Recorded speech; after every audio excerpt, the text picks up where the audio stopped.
Hello, everyone. My name is Tommy Semanek. I am one of the professional development specialists with the Illinois Student Assistance Commission. I am so happy to be here today to introduce to you our conversation. First, I would like to introduce Dr. Leslie Ann Noel. She is the author of Design for Social Change, Take Action, Work Toward Equity, and Challenge the Status Quo. She is also the Dean of Faculty of Design at the Ontario College of Art and Design. And interviewing her is going to be the Chief Service Officer for the Illinois Student Assistance Commission, Jacqueline Moreno. Jackie, go ahead. I'll take things away. Thank you so much, Tommy. And thank you so much, Leslie Ann. It's a pleasure to be in conversation with you today. Especially excited. My background is in public administration and public management. Your background is obviously in art and design, but here we both are in education. And so I'm really excited about this conversation and bringing those two realms into our discussion about how we can advance educational equity for Illinois students and their families. Everybody in the audience has a copy of your book, Design Social Change. There's more than 500 people about to listen to this, so they all have a copy of your beautiful book. Before we get started, I would like to ask you two things. First, could you tell us a little bit about yourself, how you got here, what led you to write the book, all the things that led up to today? Well, we don't have enough time, but I've actually probably been in design for longer than a lot of people. I entered a design stream in middle school and I never came off. And I did industrial design, product design, a little bit of graphic design first. And, I think that having a child made me interested in using design for other purposes. So I moved into design. Today I say that I'm in social design and I'm really interested in applying design to social problems. My PhD was around creating empowering education using design. So I think that really this mothering role that I'm in now changed the way that I want to use design and maybe brought me closer to people in the education space. Thank you. That you touched on something. So I have your designer's critical alphabet here, which is fantastic. And talking about mothering, you reminded me of this particular card, positionality. And in your book, you also have the positionality wheel. And it's interesting to think about the way our positions and our changing positions in life bring us to different things or change our mindsets about things or the perspective that we have. Could you talk about positionality and your positionality wheel? Yeah, so I've always thought about who I am in the work that I do. And I learned about actually writing about my positionality during my PhD, where I learned to write an extensive positionality statement. And then, having to do that in those classes made me think, oh, we don't do that in design. Is there a way that I could encourage designers or design students to think about their positionality as they work? And I knew that the people I was working with would never want to write a 3-page long positionality statement. So I tried to create a visual way of doing it. And that's how the positionality wheel started. It was actually for a specific workshop that I was doing in 2019, where I wanted us to rapidly think about who we were as we dealt with an issue that we were dealing with. I actually don't recall what the issue was then, but the positionality wheel, which I created then in 2019, I'm still using today. And that's the one that people download, where it really gets you to reflect on 12 elements of your identity. Because the thing is, we carry our identities in everything that we do. And our identities can create both blind spots and maybe strong points of affinity. And it's really important for us to see these elements of our identity. So sometimes I will be doing a project, and maybe there are other people on the project who are mothers, and then because I've stopped to think about my identity, I realize, oh, I can use that motherhood link to connect more closely with stakeholders in the project. But I also might have, and there might also be an element of my identity that is creating a blind spot, right? That is not making me understand the experience of the people that I'm working with. And stopping to reflect on this identity is a way of me seeing both the strong points and the points that might hinder the work that I'm doing as well. So that's how the positionality wheel came up.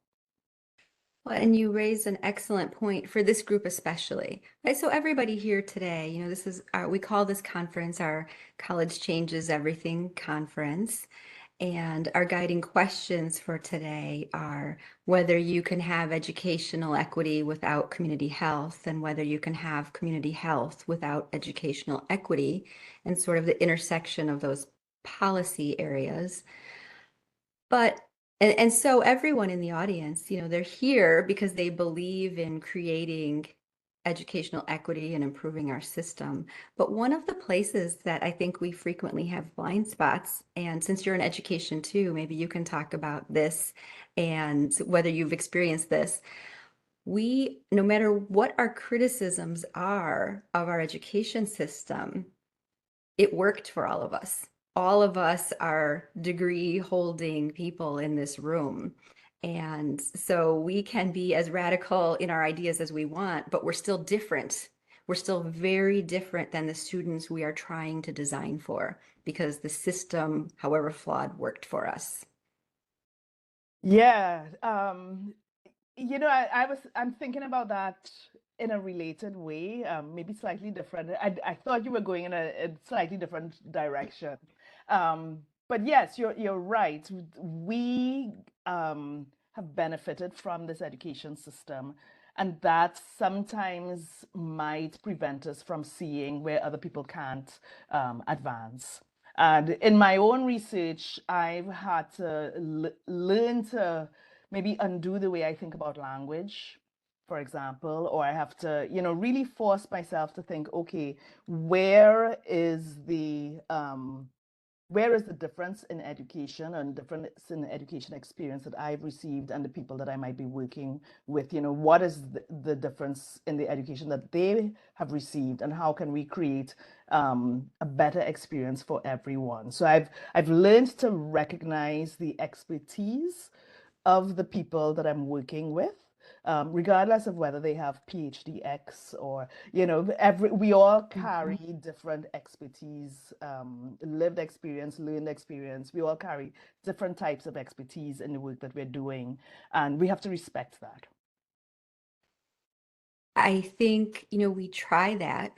I certainly can't speak for everyone, not everyone in this room or everyone in education, but I'd say after 30 years in this space, we try to do that, but I think it's usually a focus group or an anecdote or a panel, but not anything deeper. And maybe it's because we don't have the designer's mindset or the creative tools or the guidance that we need. But what would you recommend for really co-designing? And if you want to explain co-design for the group first before you answer that question. Yeah, so co-design for me was something that came in much later in my design world, because I learned as a designer in the 90s, I learned to design stuff for people. And co-design is a different way of designing, where we're designing with people. So it removes the designer as expert kind of situation and makes everybody part of the process. And that's why we say co-design. And your question is about, you refer to focus groups, and very often I think the idea with the focus group is that we design something somewhere else, and then we take it to the focus group and we ask them for feedback, right? And so I don't think the focus group is a problem per se. But I think that an approach that I prefer today is to bring people in much earlier throughout the entire process. So, can you work with people to understand what's the real issue that you're focusing on? What's the real design challenge that you have? Very often, or the way that I was trained as a designer earlier, is that we thought of what the design challenge was, but we didn't actually always check with people who were affected by the issue.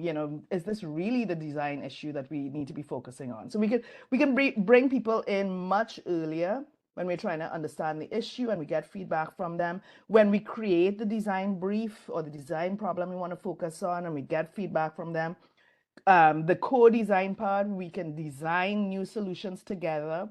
And then the feedback part, which is what most people think about, where we get feedback from the stakeholders, that's another part where we can bring people in. So I think with the co-design work, we are bringing the public in at every stage of the process. And I have found in the social design space that I'm working in that we get solutions that are much closer to the people that we're trying to serve.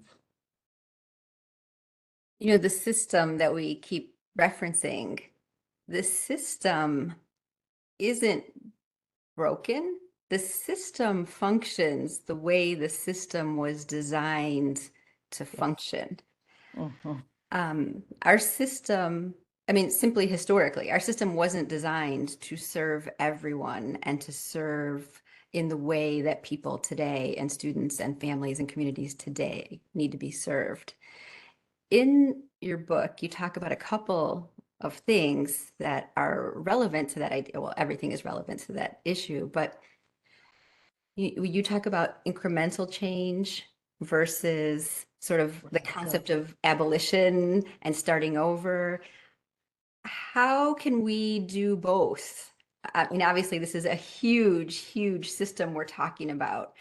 How do you see that? How do you see the work of making the system new? Ha! I shouldn't go ha like that, but yeah, it is. I think we have to learn to hold both things together. That yes, we can do incremental change, so we can make these little tweaks to systems. But I often, in the social design work that I do, often create space for us to think of radical change. What if we had to start everything over from scratch? What is the thing that we want? And then we can see, well, okay, what could be the radical change that we're trying to make with the system? And then what's the incremental change? And maybe that's a way to get change to happen. So like, I'll come back for a second to my PhD research. I was thinking of radical change that I wanted to do to a test that children in my country have to do in fifth grade. And because I was thinking radically, it allowed me to create a certain kind of experience. The people who might be taking the learnings from my PhD and implementing it, they might make incremental changes based on what I learned. But the radical change gets us to change the paradigm completely, gets us to see, okay, this thing is broken and we just have to do it over. And the reality is the people on the ground who are making the change might be making incremental changes. So I think that we have to learn to do both and create space for radical dreaming and then create another space for implementation, which we know might be incremental as well. So, that's important for this group because I think we get caught up in a push and pull between change everything now and let's make small changes. So the status quo versus world building. But if we could hold space for both of them at the same time and acknowledge that with a system this big, doing both and making space to really dream about what could be. And you have a quote, and so I want to read it because the quote is important. In your book, you ask, what would variations of this system look like if it were based on more nurturing principles such as care, healing, and stewardship?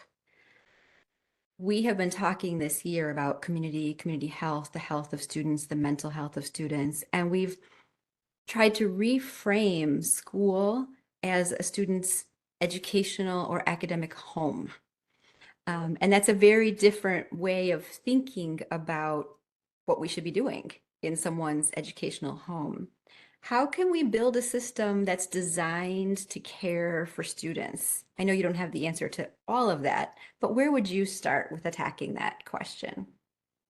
Well, you know, designers know that the principles that are that guide a design process uh, impact the outcome of the design process. And I think that schools might be built around different principles. It might be built around time in the classroom. It might be built around tests. And I think if we could use care as a guiding principle, then yes, we'll have different outcomes in school.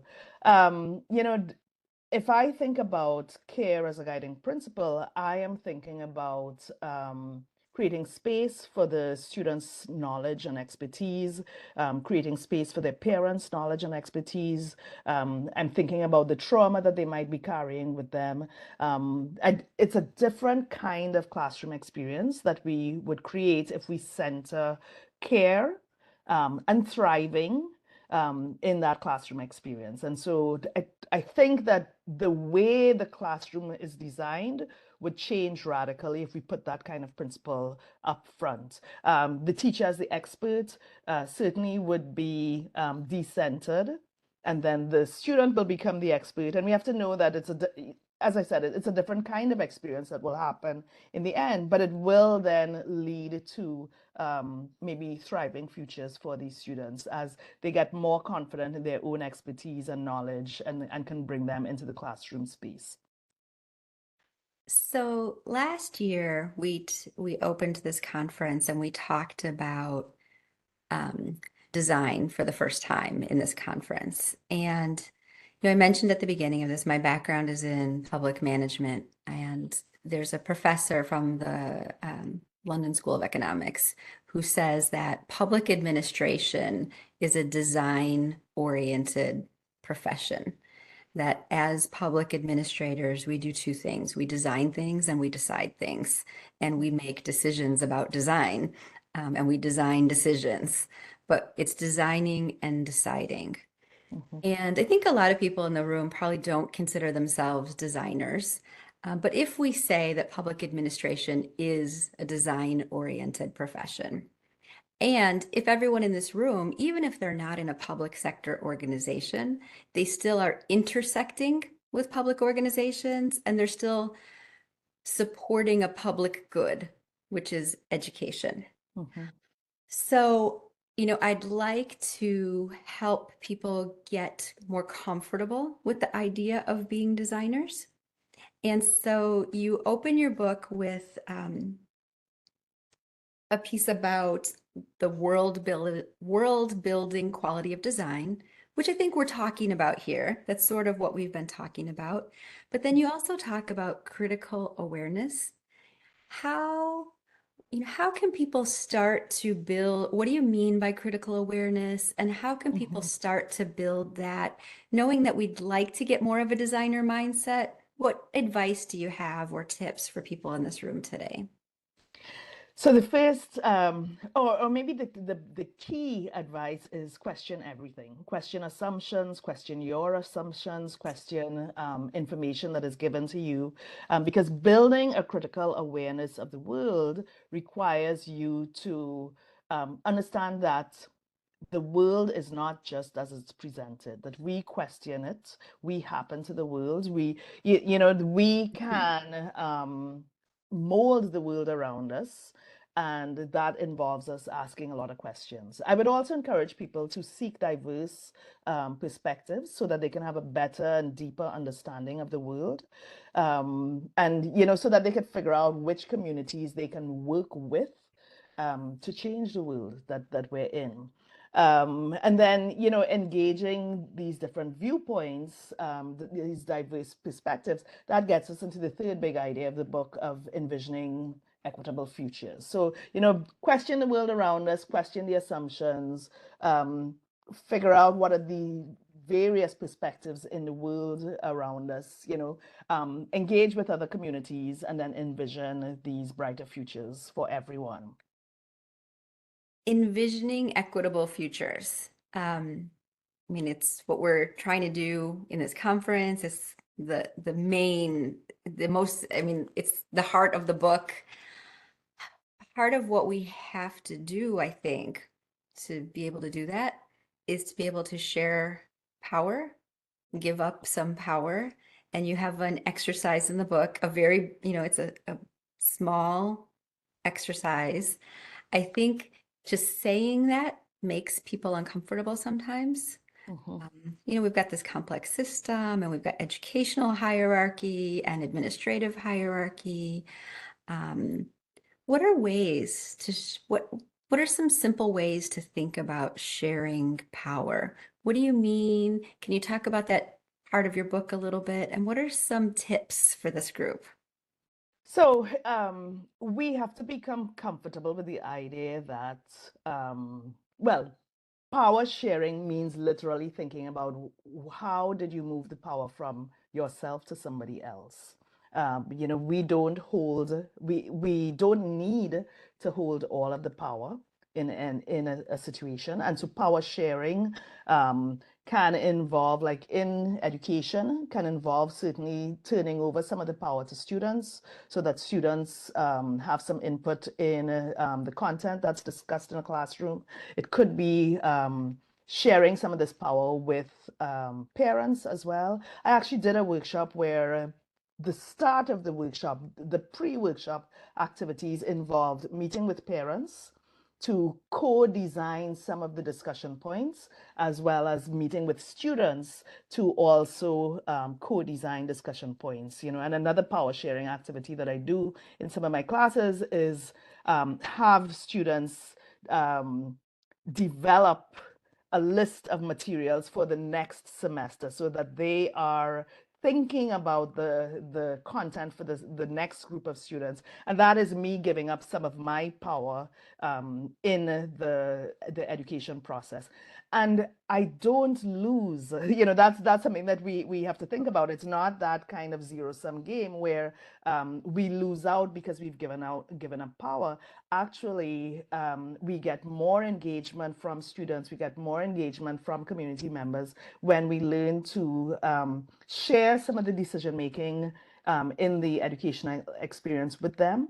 And when we get them to be involved in, bringing in their expertise as people, the students are people, parents are people, community members are people. Everyone can bring in their expertise in the learning experience, and we get a much more engaged experience in that way. And in that way, the learning can become more real, and we can focus on more real issues that affect students and parents and community members in that power sharing experience. I like the way you use the word learning. You're saying the same thing, but maybe people can understand it now, right? We're learning, we're getting really important information and input and learning from each other. Yeah, and actually for me, when I guess maybe I always knew I was learning from students, but when it became a more conscious activity, which I would say happened like mid to late PhD process, it, education became more enjoyable for me. When I didn't think I was always teaching other people. And I realized that I was also, that I was consciously learning from them.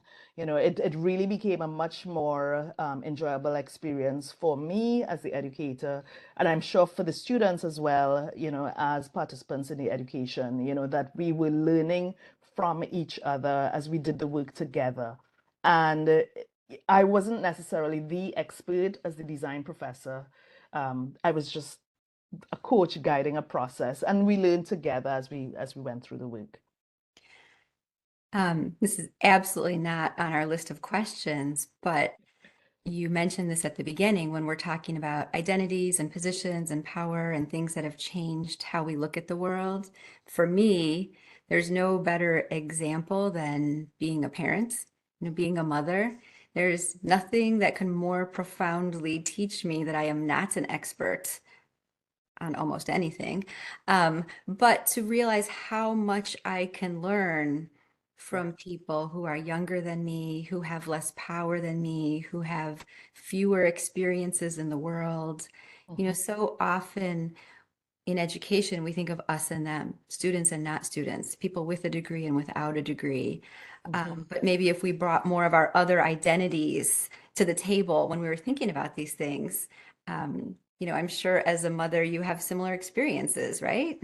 Yeah, yes, definitely. I am a way better teacher today than I was 20 years ago. And it's not because I know more. It's actually because I have given up some of the power that I thought I needed to wield. I've learned to learn more from the people that I'm working with. I've learned to respect their experiences more. And then because we focus now on problems that are more real, in the work that we do, I think all of that has made me a better educator today than I was 20 years ago. Thank you for taking my sidebar questions. I appreciate it. Um, I want to give you a chance to talk about, two more things. First of all, you mentioned that you started in industrial design, and I think that's, really great for this group to hear because design can feel like something very artistic. And I think just like public speaking, people are very nervous about things that feel like art and creativity.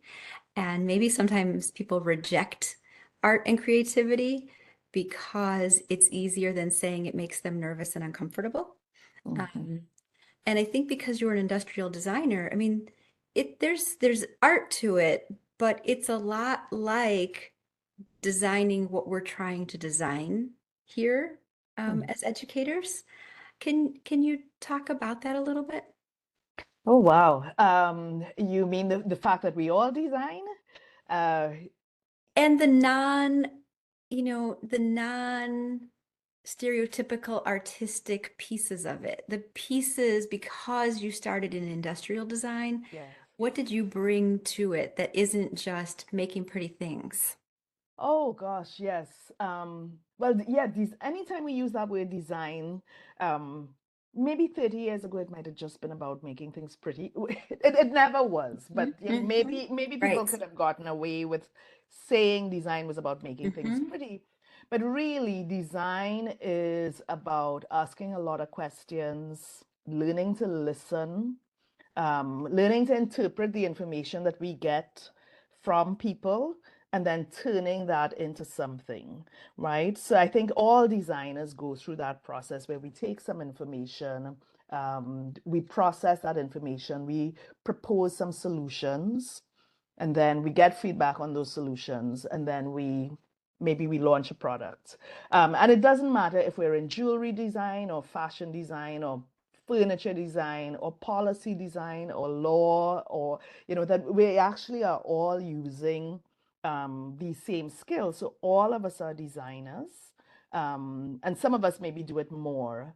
What are some of the superpowers or the skills that I think that people can benefit from, educators can benefit from, that designers have? Certainly that ability to listen, to look, to pay attention to some little details, and then turning those details into a problem statement and then responding to that with many solutions, because as designers we come up with many solutions, maybe more solutions than the ordinary person, to a problem, and then we figure out which one maybe works the best for the moment that we're in. So everybody has these abilities.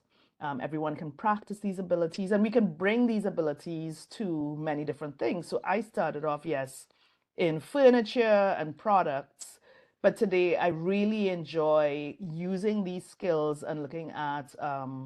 I do a lot of classes around the sustainable development goals, for example. I think I can use the same creative abilities that I used to design chairs to look at problems around water and food and energy, and these are the problems that I think can have a big role on the futures that we have going forward. So really, anybody from any background in this audience could bring their training background and their work experience and their lived experience and learn to apply design principles. Anyone could do this.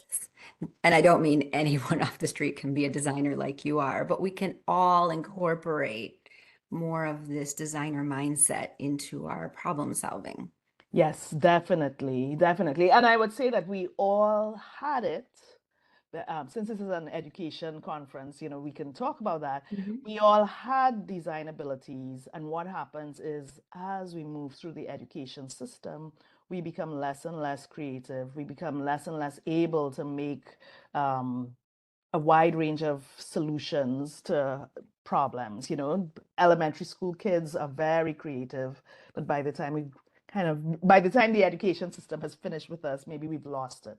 So the challenge then is for us to figure out how do we bring back that creativity into the world of whatever world we're in. How do we nurture that creativity as well among the stakeholders that we're serving? And then what kinds of big problems do we want people to focus on? I have a bias that I am interested in social design, so I'm pushing. That's the kind of work that I'm asking my students to focus on. And people can figure out what are the guiding principles that they're going to use to guide their work. So that we're all working towards something better in the future. That was such a great note to end on that I don't even want to ask you another question. But I do, I think something that I want to say before we end is like even your book, right? It's a book, and we can all in this audience, we can relate to a book. And the actual design that went into this is miraculous for, I mean, at least in two aspects. Um, this is a very, it's a very small, and like I said, everybody has it. They can look at it. They're probably looking at it right now. It's a small book, but it manages to condense so much scholarship into a easily readable but so impactful. I mean, there's so much in here. It's amazing. The design feat that you pulled off in this book, just with the content, just with having, if you want to start, if you don't know where to start, if everything feels so academic and unapproachable, you can start here and learn so many really important things.